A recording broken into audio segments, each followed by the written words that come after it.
See those little ones right there? Kayla's dad asked, pressing his finger against the icy glass of the tank and watching her reflection nod excitedly from behind him. Those are called crawfish. The big ones are called lobsters. Oh, Kayla said. Well, why are they in there? Kayla's dad straightened his back, drumming his fingers along the tank. Because some people like to eat them, he said. Kayla's little face dropped.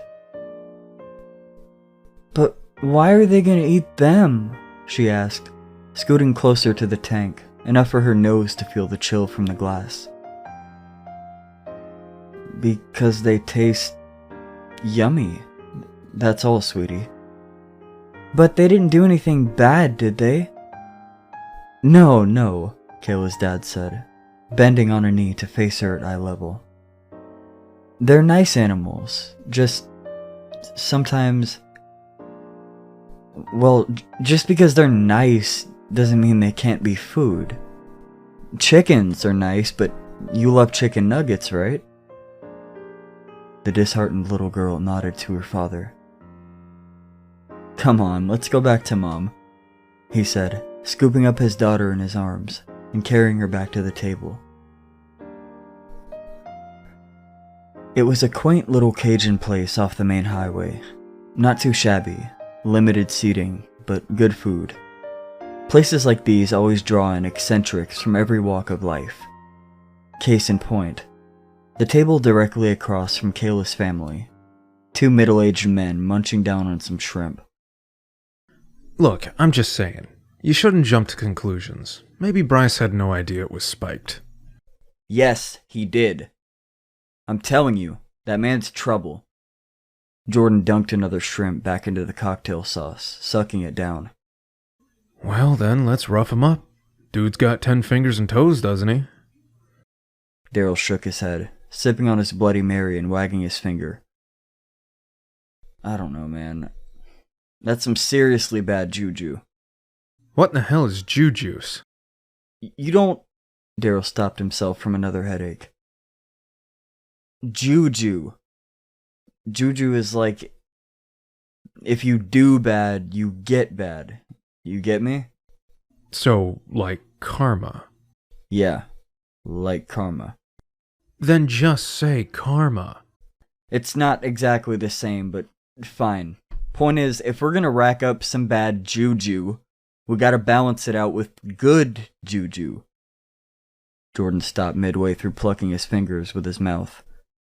Like what? Like, man, I don't know. Something good. As Daryl finished his thought, their waiter walked by. Excuse me. Jordan called out. Yes, sir, the waiter replied. Cancel my lobster with garlic butter. I'm gonna do a house salad instead. Yes, sir, the waiter nodded, walking away. Daryl raised a brow at his associate. The hell was that about? Well, you said do something good. I just saved some poor lobster from getting boiled alive. You're welcome. They can't feel it, Jordy. It says who? You ask a lobster?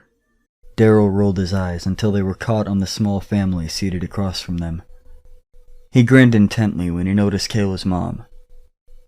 Jordan, being a nosy little prick, caught on to exactly what was racing through Daryl's mind. Please, don't even start. What? I know you. Don't. Just try one bite, please, for me, Kayla's mom said. Kayla shook her head profusely. Her dad then leaned forward and swallowed the entire spoon of Mom's gumbo. You're missing out, sweetie. Does that have lobster in it? Kayla said. Her mom darted a look at her dad. Yes, honey. Do you not want to try any lobster? They killed him, Kayla protested. Who? Kayla's mom then asked. The lobster, she frowned. Her dad let out a sigh. Oh, Kayla. That's just the cycle of life, sweetie. It's okay. Lots of people eat animals. Like dogs, Kayla snapped. No, her dad said with a bit of a chuckle. Not dogs. So can we get one? Kayla asked. What? A dog? Her father asked, surprised. Kayla nodded with a little smile. Absolutely not, her mom said. Dogs are far too much money. We've talked about this, Kayla. Like $1 million? Kayla said. Not $1 million, her mom replied, but a lot. Kayla nodded with a frown, looking over at the tank full of lobsters and crawfish. How much is a lobster then? Kayla questioned, a question that perked up her old man. You want to try one? Kayla's dad nodded. We can split it. They're like $30. That's not $1 million, Kayla said. Her mother shot another look at her father. Wait. You mean you want one as a pet? Her dad asked. Kayla nodded. The man looked, apprehensively, over to his wife, who was already shaking her head. I'll take really good care of him. I promise, little Kayla said. I don't, her mother started, noticing the genuine innocence of her daughter's petition. Well, we don't even have a tank. That's okay. He can sleep in the bath, Kayla excitedly said.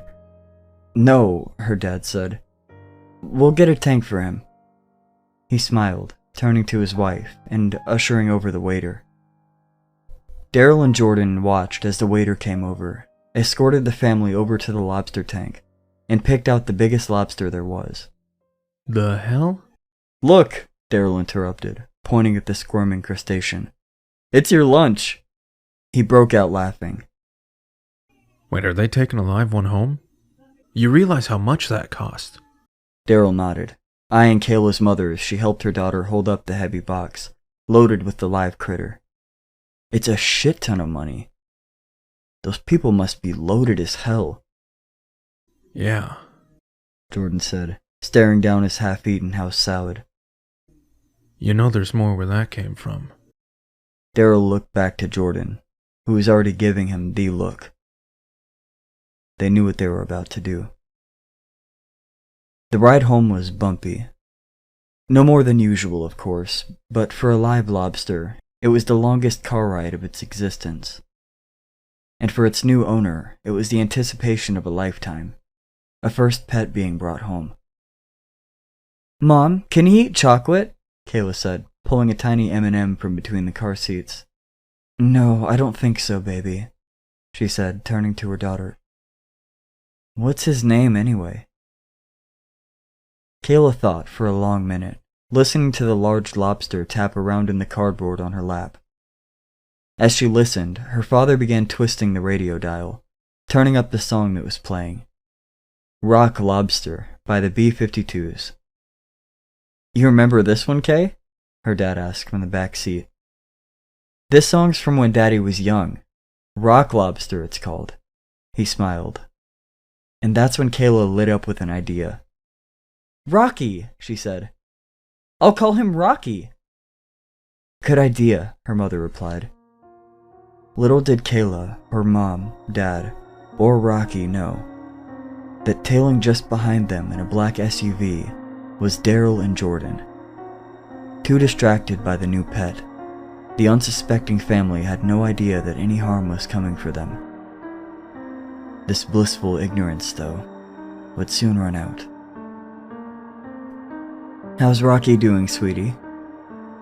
Good, Kayla muttered, peering over the side of her bed into the bucket filled with Epsom salt water, listening to Rocky clinking around against the plastic. That's good. You're being a very good mommy to him, but now it's time to let him rest. And you too. Tomorrow, Daddy said he'll take you to the pet store to get a tank. Okay? Okay, Kayla said, nestling into her bed. I love you, her mother said, kissing her forehead. Love you too, Mommy, Kayla said with a yawn, closing her eyes and squeezing tightly onto the rubber band from Rocky's claw.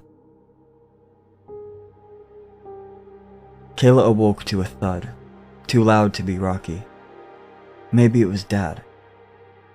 "Dad?" she called out. No response. "Dad?" she said again, a bit louder this time. Then, from behind her, a hairy hand covered her mouth tightly, an index finger pressing against her lips. "Shh," Daryl whispered into the girl's ear. "Don't make any loud noises, okay? I don't want to have to hurt you, or your daddy, or mommy, alright?" Jordan suppressed his laugh as he approached Daryl's side, pulling a piggy bank from Kayla's dresser. Daryl turned to watch him quietly yank on the cork wedged inside of it. "Wow," Daryl hushed. "You just hit the fucking mother load right there." Shh, Jordan snapped. you gonna curse in front of the kid? And you talk about bad juju. "Man, we're stealing from them. It's gonna take a hell of a lot of good juju to make up for this. I'm gonna have to start going back to church." Yeah, but worth it. Jordan said, watching wads of rolled up bills fall into his palm. The then clinking of Rocky within the bucket caused Kayla to squirm in her bed, letting out a soft yet muffled groan. Daryl tightened his grip on her. "Shut up, kid. Don't wake your folks. I don't want to have to fucking kill him, okay?" Daryl looked from the girl to the bucket, pulling out an M9 and waving it in front of her face, tapping his finger on the trigger. He leaned over the bed and shot a glance into the bucket. "Jordan! Jordan!" he snappily whispered. What? "Your lunch. It's in the bucket." The lobster? Daryl nodded, chuckling to himself while shaking his head. They didn't even eat the damn thing. Who keeps a lobster as a pet? We'd be better off to eat the fucking thing. "Search the other rooms, and when we leave, we'll take the lobster and crack into it tonight. A celebratory dinner, huh?" Jordan nodded, creaking open Kayla's bedroom door and creeping down the hallway. And that's when Kayla's mother entered the scene. She gasped, clasping her hands before her mouth as she took a step back, followed by two defensive ones towards her daughter's room. Don't hurt her! Please!" she gasped.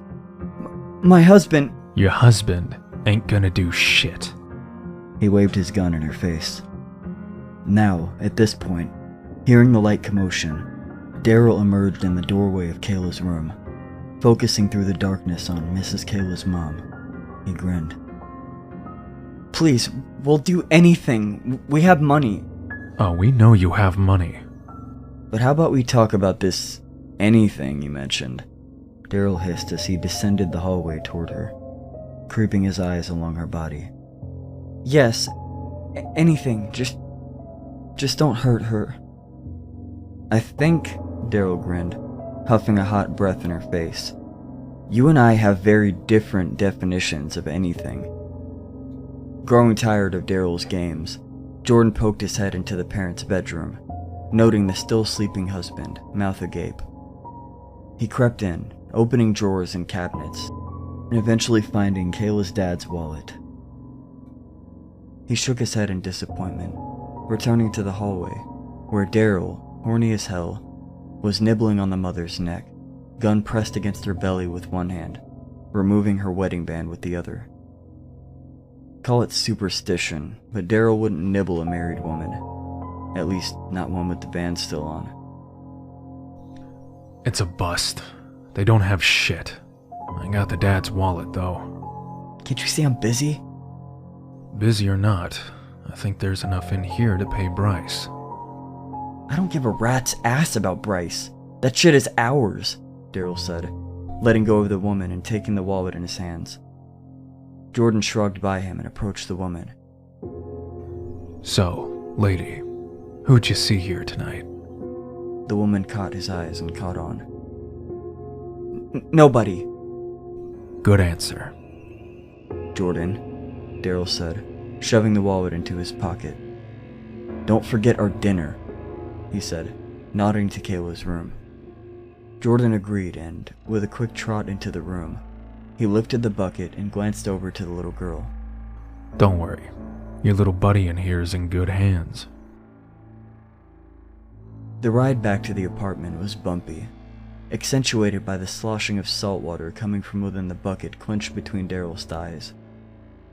It was still a long drive ahead, and the pair realized that the family at this point had likely already called the cops, meaning they had a very tight window for getting away. Jordan pressed on, though the fog made it difficult to see through the chilled glass. You could say that the pair was now trapped within a tank of their own of sorts. Certainly not the one at the local Cajun place, but one nonetheless.